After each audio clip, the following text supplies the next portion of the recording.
Ikaw ay mananalo. Kasama mo ako. Inaalalayan kita.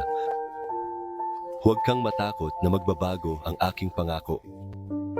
Ang Panginoong Diyos ay hindi nagbabago. Ikaw ay mananalo. Nasa tabi mo ako. Kapag namuhay ka sa akin, ang aking likas na hindi nagbabago ay mapapasa iyo. Magpahinga ka sa akin. Huminga ka sa akin.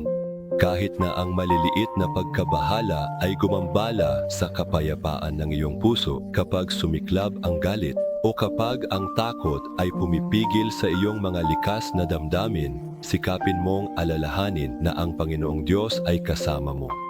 Gaya ng sadyang pagsasanay sa tamang paghinga hanggang ito'y maging ugali, gawin mo ring regular na gawain ang maging mulat sa akin at bumalik sa akin.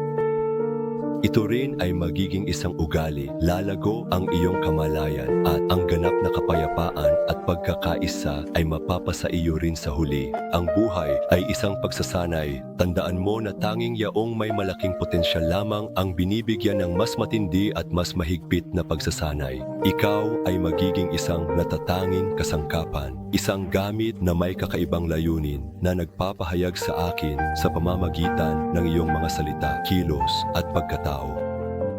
Kaya naman, na mga anak ko, laging maging mulat sa katotohanang ako ay laging kasama ninyo sa lahat ng oras. Huwag ninyong tingnan ang pagsasanay na ito bilang mabigat, kundi tanggapin ninyo ito bilang tugon ng aking pagmamahal sa inyo. Inumin mo ang kopa na ibinibigay ko sa iyo. Doon mo mauunawaan na lahat ng bagay sa mundong ito na sinubukan mong gawin upang mapawi ang iyong agarang uhaw at mga pagnanasa ay walang kabuluhan. Ang Panginoong Diyos ay laging kasama mo.